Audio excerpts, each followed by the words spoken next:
He fell into a coma the same night his wife walked out of their small apartment. Not because of an accident, but because of heartbreak.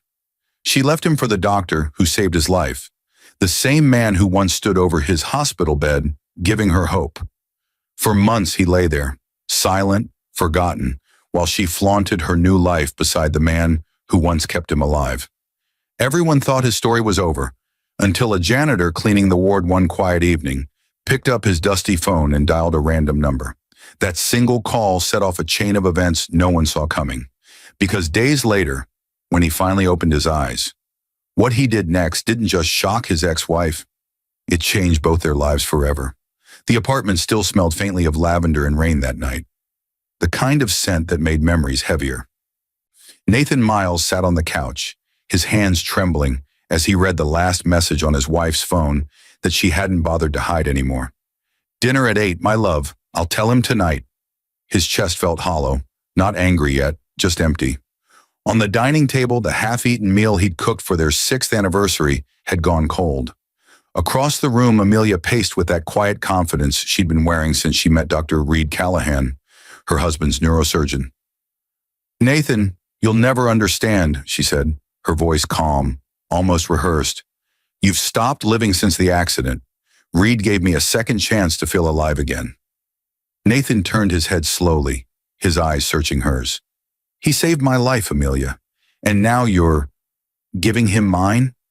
His voice broke mid-sentence.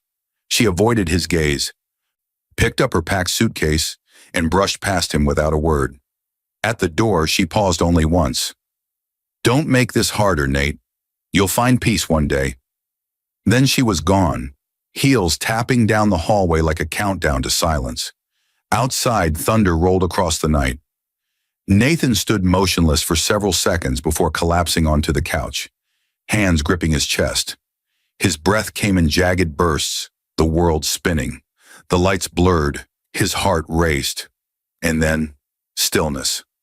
When neighbors found him hours later, he was unconscious, eyes half open, lips pale. The ambulance sirens screamed through the neighborhood as Mrs. Keller from next door clutched her robe and whispered, "Dear God, not him too." The hospital smelled sterile and cold. Machines beeped, nurses whispered, and Amelia's name sat printed neatly on the visitation log, only once the day after. She didn't return again. Weeks passed, then months. His only consistent visitor was Marcus, his childhood friend, who came every Friday evening, bringing fresh flowers and silent prayers. "Wake up, man," Marcus would say, brushing dust off the window ledge. "You've got too much fight in you to leave like this." The janitor, a quiet man named Louis, always mopped around Nathan's room near midnight. He'd glance at the patient, shake his head and murmur, "World's full of heartless people, brother, but sometimes God keeps receipts." He didn't know anyone still checked Nathan's old phone until one night when it rang from under a pile of magazines. Out of habit, Louis picked it up. The screen glowed faintly, one missed call, unknown number. Something nudged him, that curious whisper fight sends when the world's asleep. He unlocked the phone using the note stuck to the back. Marcus had written the passcode for emergencies and scrolled through old messages filled with unreturned love. With a sigh, he dialed the last number in the call log. Random, impulsive, meaningless. Or so he thought. The phone rang once, twice. Then a voice answered, soft but startled. "Hello? Nathan, is that you?" Louis froze. The sound of that voice, a woman's voice, wasn't Amelia's. It trembled with shock and something deeper, something personal. He hesitated, staring at the comatose man whose monitors blinked faintly in rhythm. "Ma'am," he said slowly, "I'm not him, but I think you might want to come see him." The voice on the other end fell silent, just before a whisper came through. "Where is he?" Louis looked at the sleeping man and whispered back, "St. John's Hospital, room 214. He hung up and stared at the phone like he'd just signed a contract with destiny. Outside, the night deepened, rain tapping against the window in a steady rhythm. Somewhere in the darkness, a story that the world thought was over had just been rewritten by a janitor who believed in accidents of fate. And 3 days later, when footsteps echoed down the hospital corridor again, The woman who walked in was not Amelia. Rain had stopped, but the city still looked washed in sorrow. Outside St. John's Hospital, a gray sedan pulled up quietly. The door opened, and a woman stepped out, clutching a worn leather purse as if it contained the last pieces of a life she once knew. Her name was Elena Brooks, Nathan's older sister, the voice the janitor had heard that night. She had left for Chicago years ago after a family rift no one cared to fix.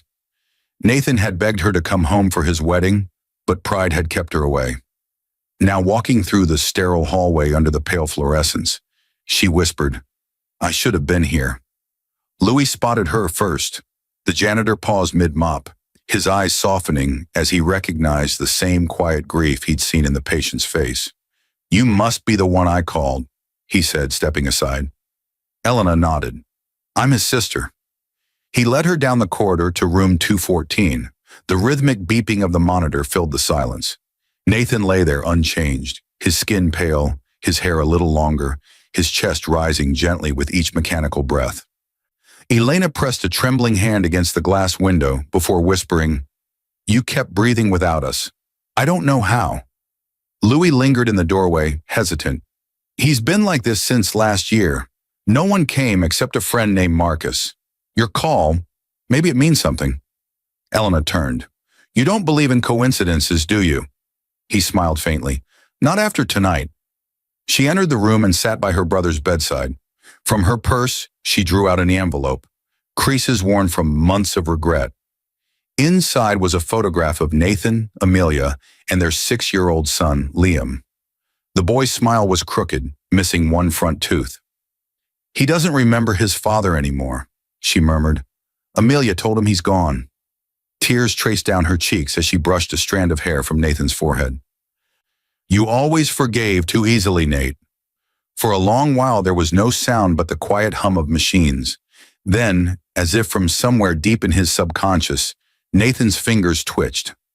Elena gasped, eyes darting to the monitor. The beeping steadied. She pressed his hand again, whispering, "If you can hear me, come back, please." Across town, Amelia was laughing over dinner at a rooftop restaurant, the glow of candlelight bouncing off her diamond bracelet. Reed Callahan poured her wine and said, "To new beginnings." She smiled, though something about the toast made her chest tighten. From the next table, a familiar voice interrupted. "Amelia." She turned. It was Marcus, Nathan's loyal friend. His eyes burned with disgust as he looked at the couple. "So this is what new beginnings look like?" Reed's jaw tightened. "Marcus, this is hardly the place." "No," Marcus said, leaning forward. "The man you left is still lying in a hospital bed. You want to play house with the doctor who saved him? Fine. But remember, truth doesn't stay buried." Amelia's face flushed. "You don't know what you're talking about." He smiled coldly. "Maybe not. But someone called his sister last week. She's back in town." Her wine glass froze midair. "His, sister?" "She's at St. John's. You might want to visit before the headlines do." Marcus stood, left money on the table, and walked away, leaving behind a silence heavier than the city air. That night, Amelia couldn't sleep. She stared at her reflection in the mirror, remembering Nathan's quiet eyes the night she left. The way he didn't scream or beg, just sat there as if something inside him had already broken. Reed turned over beside her. "You're thinking about him again." She began but stopped. What could she say? That guilt felt like a ghost that never left the room. That every time she saw the hospital in the news, her heart clenched. The next morning she drove alone to St. John's. She parked 2 blocks away, covered her face with sunglasses, and walked through the side entrance. Nurses whispered as she passed. Some recognized her. Others only judged silently. Outside room 214, she froze. Through the glass, she saw Elena asleep in the chair beside Nathan, still holding his hand. The sight hit harder than she expected. Her fingers trembled as she reached for the doorknob, then stopped when she heard footsteps. Louis appeared behind her, mop in hand. He looked at her, recognition dawning. "You must be Amelia." Her voice cracked. "How did you know?" He lowered his eyes. "Because I've seen guilt before, and it usually walks quieter than grief." Amelia looked through the glass again, tears slipping beneath her sunglasses. He doesn't deserve any of this. Louis stepped closer. Then make it right, before fate does it for you. Inside the room, Nathan's finger twitched again, stronger this time. The monitor beeped sharply, once, twice, then steadied into a new rhythm. Louis turned toward the sound. "Ma'am," he whispered, eyes widening, "I think he just heard you."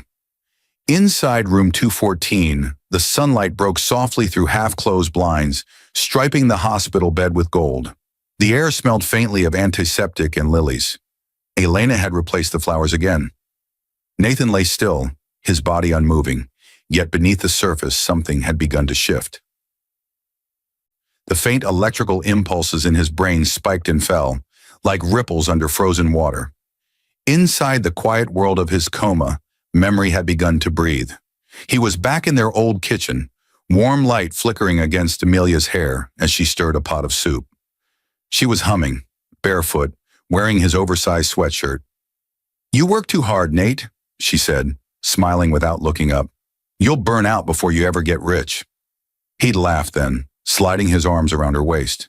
"If I burn out, at least I'll do it building something for us." That memory felt like home, but it twisted, warped. The next image came sharper. Amelia sitting at the edge of the bed months later, her phone glowing against the darkness. He'd been half asleep when he heard her whisper, "I'll be there, Reed." "Don't worry."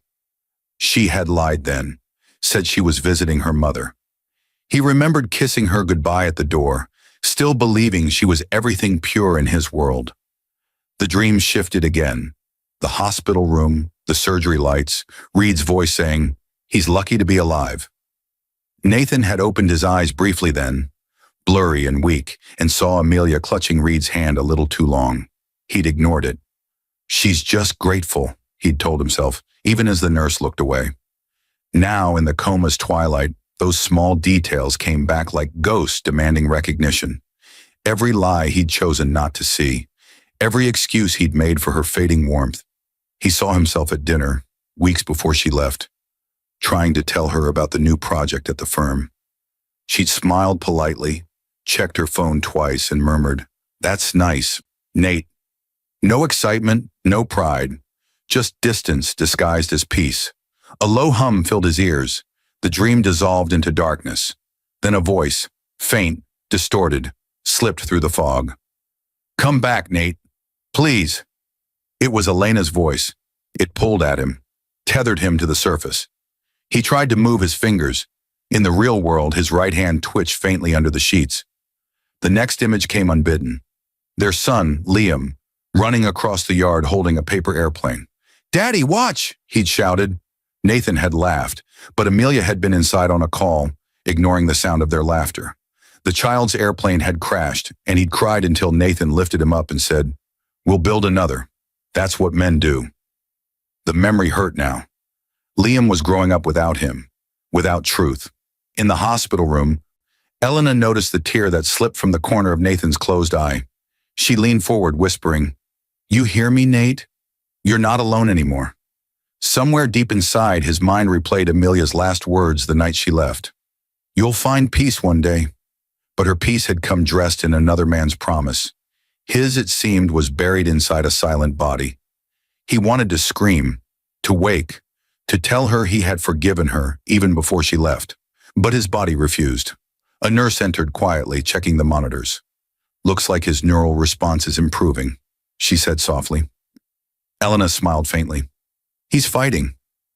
Meanwhile, across town, Amelia sat at her vanity staring at her reflection. She hadn't slept in days. The words Louis spoke, "Make it right before fate does," replayed like a curse. She picked up her phone and opened a hidden photo folder, pictures of Nathan and Liam at the beach, taken the summer before the accident.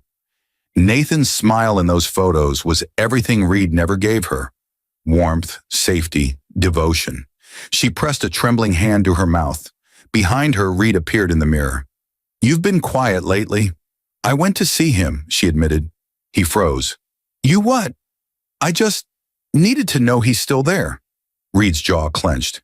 "He's gone, Amelia. He's not coming back. You need to stop torturing yourself." She turned slowly, eyes red. That's what you said the night he collapsed. But something tells me you might be wrong. Back at the hospital, Louis replaced the flowers again. As he stepped out, the lights flickered, a subtle power surge. The monitor's pulse stronger for a moment, then steadied. Inside his mind, Nathan stood in that kitchen again, the same lavender smell. Only this time, Amelia turned to him and whispered, "If you ever wake up, don't look for me." He reached out, and the scene shattered like glass. Nathan gasped inside the coma world, a soundless inhale, and in the real one, his chest rose sharply. The monitor alarmed briefly. Elena jumped to her feet, calling the nurse. His eyelids fluttered once, twice, then stillness again. But this time, his hand didn't just twitch. It held on. Morning crept in through the hospital blinds, slow and golden. The steady rhythm of the heart monitor was the only sound that had remained unchanged through the months. But today it carried a quiet urgency, like something underneath it was fighting to sync with life again. Nathan's fingers twitched, then relaxed. The air around him seemed to hold its breath. Elena sat beside the bed, reading aloud from the worn children's book Liam used to love, her voice trembling on the last line. And the lion didn't give up, even when the forest forgot his roar. She closed the book and smiled faintly. You used to read this to him every night, Nate. Maybe he still hears you. Outside the door, Louis leaned against his mop handle, watching. He'd seen miracles before, but none that looked quite like this. A man trying to claw his way back from silence because people still spoke his name. 2 hours later, Elena's phone rang. The caller ID made her chest tighten. Amelia. Please, Amelia said before Elena could speak. I know I don't deserve it, but can I see him? Elena hesitated. Why now? Because I can't breathe knowing I left him like that. Her voice cracked. I just want to say something before it's too late. Come after visiting hours, Elena said coldly. He doesn't need another shock in daylight. She hung up and sat back, staring at her brother's still face. You hear that, Nate? Even the ghosts are coming back. Across the city, word was spreading. Marcus had posted a single line on social media. He moved his hand today. Within hours, co-workers, neighbors, even distant relatives began to whisper.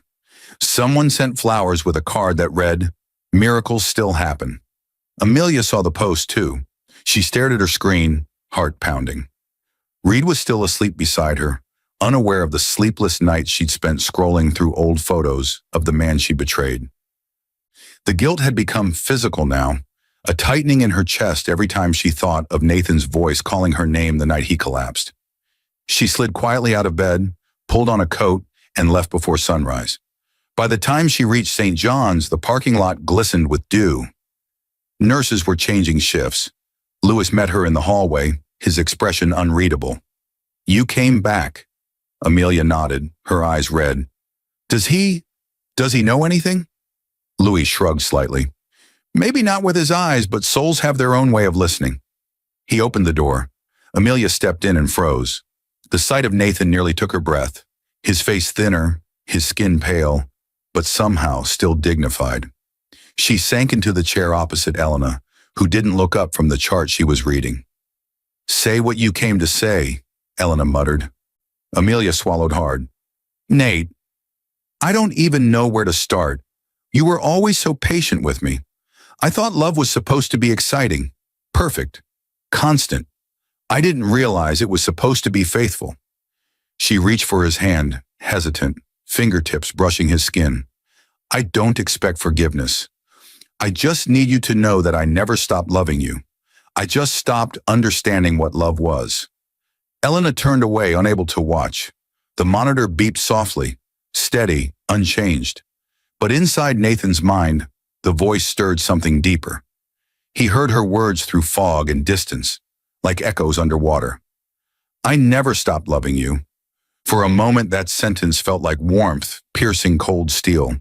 He wanted to open his eyes to tell her what she had destroyed and what she had unknowingly saved, the part of him that could still feel.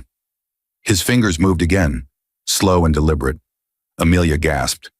Elena, did you see that? Elena rushed forward. The hand twitched again, stronger. Call the nurse, Louis said, pushing the door open wider. Amelia leaned closer, whispering, "If you can hear me, Nate, please wake up." Inside the fog of his mind, Nathan saw their home again. The night she left, the door closing, her footsteps fading. But this time the sound didn't echo into silence. It folded into another sound, a child's laughter, Liam's voice. "Daddy?" The sound cut through the darkness like light through glass. He turned toward it, reaching. The pressure built behind his eyes, heavy, blinding. In the real world, the heart monitor jumped. Beep, beep, beep.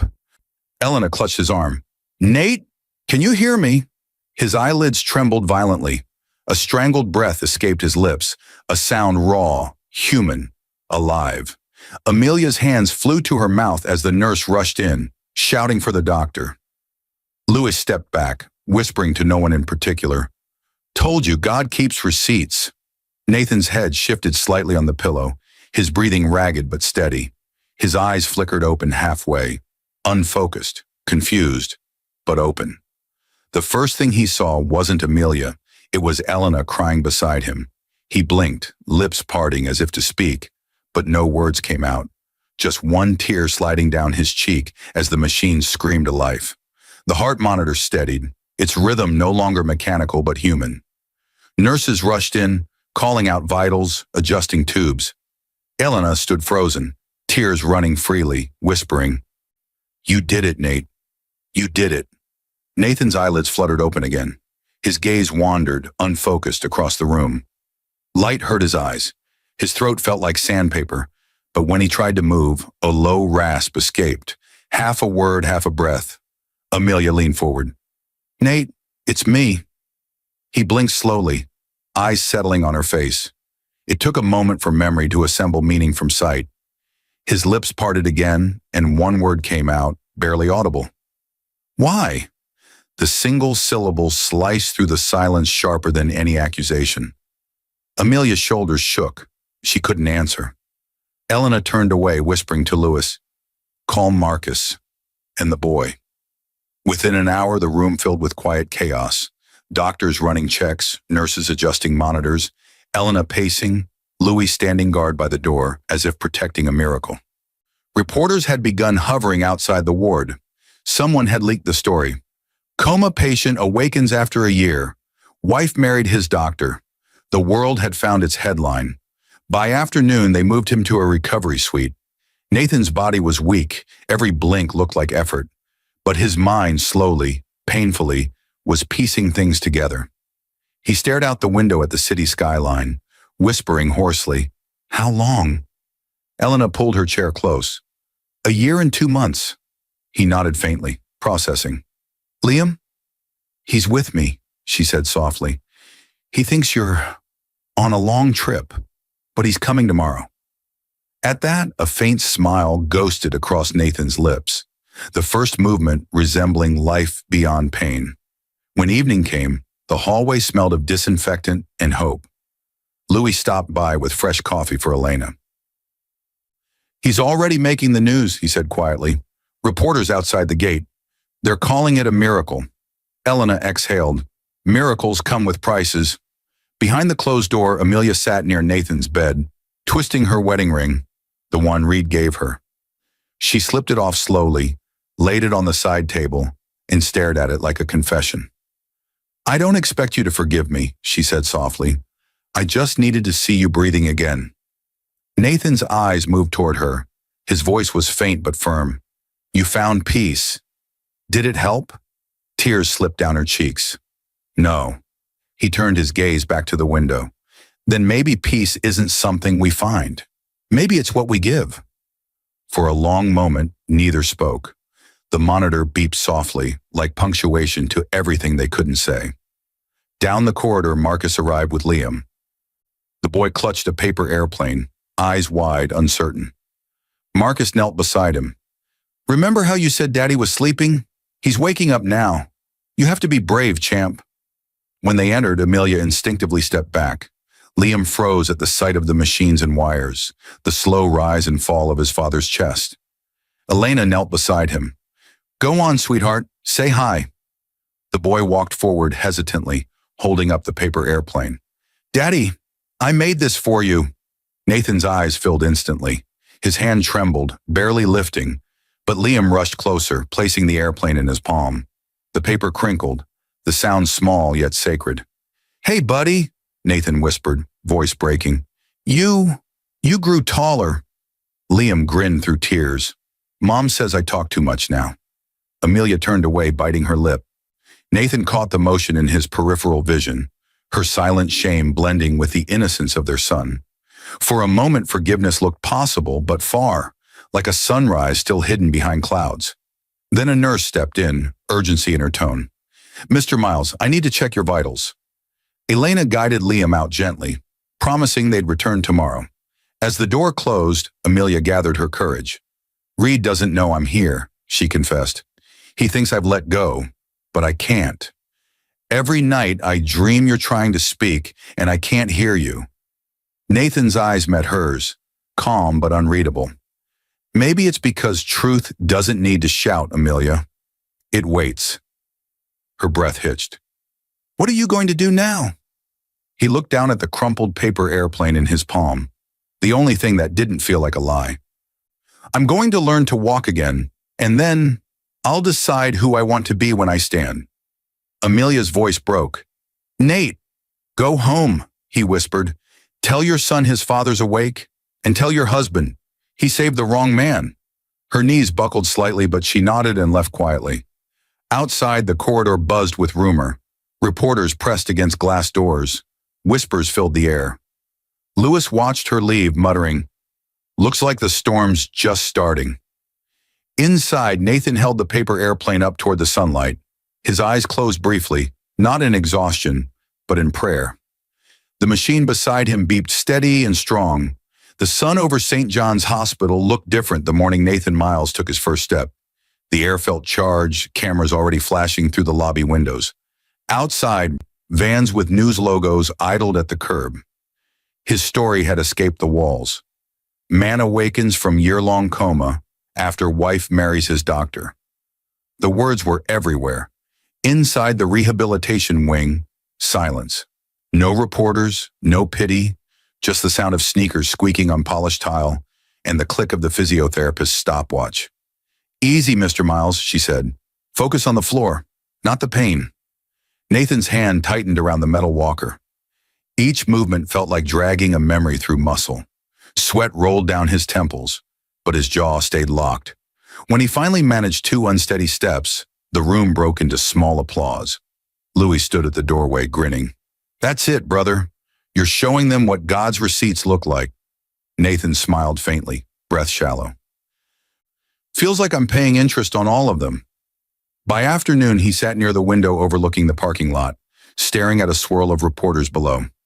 Elena sat beside him with the newspaper folded across her lap, his face on the front page, half shadow, half miracle. "They're turning you into a headline," she murmured. He kept his eyes on the sky. "Then let them read about strength, not scandal." The door opened. Marcus entered, his usual confident stride muted by caution. "Hey, man," he said softly. "You're trending." Nathan chuckled hoarsely. "That's one way to come back to life." Marcus hesitated before adding, "Reed called, said he wants to visit." The smile faded. "He's the one man I still owe a heartbeat to." That evening, the hospital administrator requested privacy for a brief meeting. Reed arrived in a navy suit, tie too neat, eyes strained. Cameras swarmed outside, but security kept them back. When he entered the room, Nathan was sitting upright in his chair. No wires, no tubes, just quiet dignity. Reed's voice was low. "You look stronger than I expected." "I am," Nathan replied, "because I stopped pretending pain was weakness." Reed exhaled. "I didn't plan any of this. Amelia and I—" "You don't need to explain," Nathan interrupted. "You saved my life. Then you took it. Life's funny that way." Silence hung between them, heavy, honest. Reed finally said, "She regrets everything." "I know," Nathan said softly. "Regret is the tax we pay for choices we don't have courage to undo." Reed looked down, shame flickering behind his eyes. "If you want me to resign from the hospital, I will." Nathan shook his head slowly. You'll keep saving lives. Just remember mine every time you hold a scalpel." For a moment, Reed couldn't speak. He nodded once and left quietly, passing Louis in the hallway. "How's he doing?" Reed asked. Louis wiped his hands on his uniform. "Better than most men who got betrayed by both love and science." Back inside, Elena was scrolling through social media. "Look at this," she said. "Someone started a fundraiser for your recovery. Half the city's calling you a symbol of faith." Nathan looked uneasy. Faith isn't spectacle. But fate had other plans. The hospital PR department scheduled a press conference without his consent. The next day, reporters crowded the auditorium. Nathan, thinner but upright, entered wearing a simple gray sweater. Cameras clicked like gunfire. He looked at the sea of faces and said, "I don't have much to say about betrayal. Pain already spoke for me.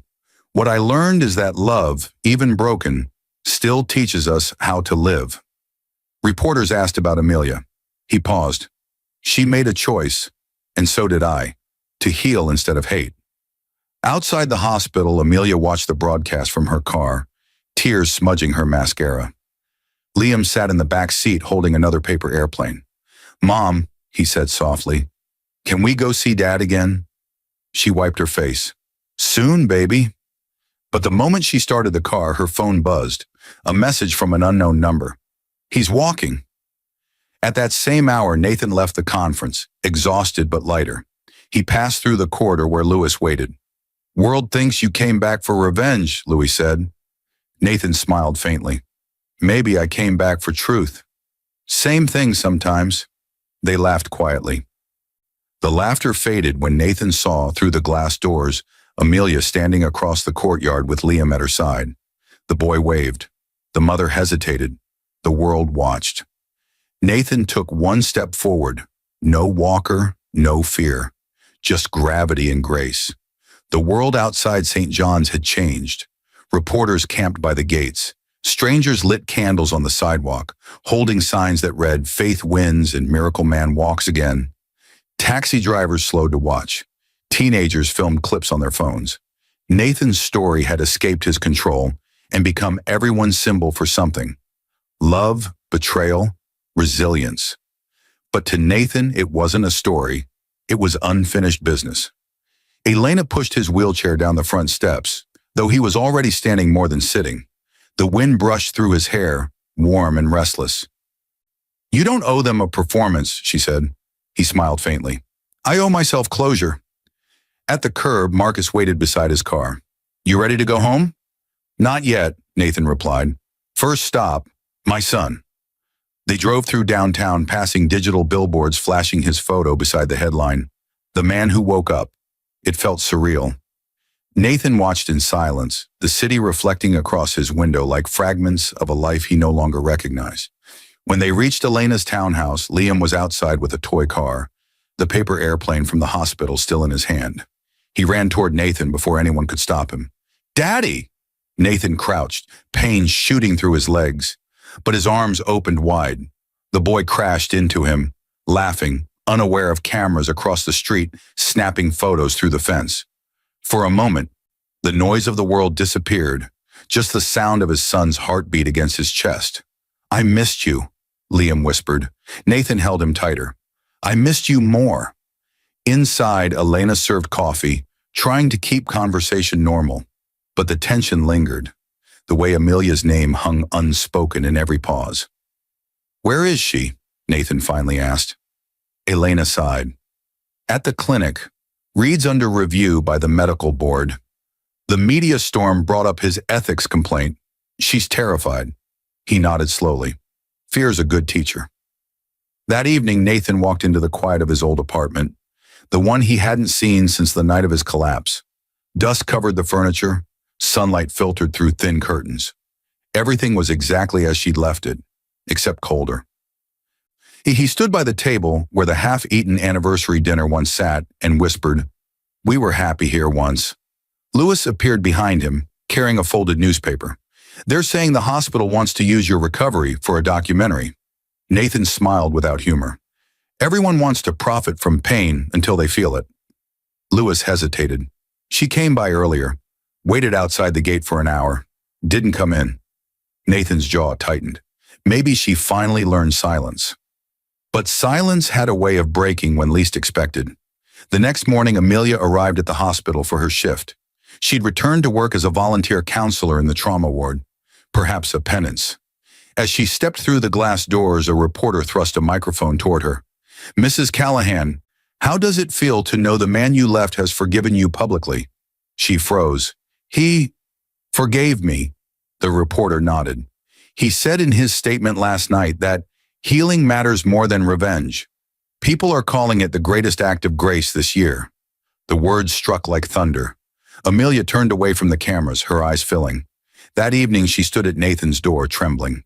When he opened it, neither spoke for a long moment. "I saw the interview," she said finally. "You said you forgave me." He nodded. "Forgiveness isn't a gift, Amelia. It's release. I had to let go to live." She stepped closer, tears streaking down her cheeks. "I don't expect a second chance. I just want to help you rebuild, even from a distance." He studied her face, the exhaustion, the regret carved into every line. "Rebuild," he said softly. "You helped me tear it down, but maybe that's what made room for truth." "I'll never stop being sorry," she whispered. "Then don't," he said gently. "Just be better. For him." Behind her, small footsteps sounded. Liam peeked through the door, unsure whether to run or hide. Amelia knelt, hugging him tight. Nathan watched quietly, the kind of silence that comes after storms. Then a knock on the door broke the moment. Marcus entered, face grave. He held a white envelope stamped with the hospital's seal. "What's that?" Elena asked. Marcus handed it to Nathan. "Official notice. Reed's medical license hearing is tomorrow, and they've requested your testimony." Nathan's eyes darkened. Amelia froze. Lewis, standing in the hallway, muttered under his breath, "Looks like God's receipts just went to court." Nathan looked down at the envelope, fingers trembling, not with anger, but with decision. The courthouse smelled of polish and paper, order forced onto human chaos. Cameras lined the steps outside. The public wanted a finale to the story they'd turned into spectacle. "The Coma man testifies today," read one headline flashing across every phone screen. Nathan arrived early, walking without assistance now. A simple navy suit, no tie. His presence silenced the hallway. Even strangers stepped aside. Beside him, Elena carried a folder of medical records. Marcus trailed behind. And Louis, the janitor whose call had begun everything, stood awkwardly near the door, refusing to leave. Inside, the disciplinary board convened at a long oak table. At the center sat Dr. Reed Callahan, his license under review for ethical misconduct and breach of patient boundaries. His lawyer whispered strategy, but Reed's hands were trembling. Amelia sat in the second row, eyes lowered, wedding ring gone. She looked like someone watching the ruins of her own choices. When Nathan took the stand, the room stilled. The clerk swore him in. "Mr. Miles," the chairwoman began, "we understand you were under Dr. Callahan's care when the alleged relationship began." Nathan nodded slowly. "Yes, he saved my life." "And your wife later married him?" "She did." The murmur that followed was instant. The gavel struck twice. The chairwoman continued, "The board must determine whether Dr. Callahan's actions violated his oath. You may tell us, in your own words, what you believe justice looks like." Nathan exhaled, gaze drifting toward the window where morning light cut across the floor. "Justice isn't about punishment," he said quietly. "It's about truth being seen." He turned to Reed. "You were my doctor, my friend. You gave me back my pulse, then took what made it beat. But if I came here for revenge, I'd still be in a coma. Just a different kind." Reed swallowed hard. "Nathan, Don't," Nathan interrupted gently. "I learned something lying in that bed. Forgiveness doesn't erase consequence. It just stops it from owning you. Whatever the board decides, I've already decided mine." He faced the panel. "I don't want his license revoked.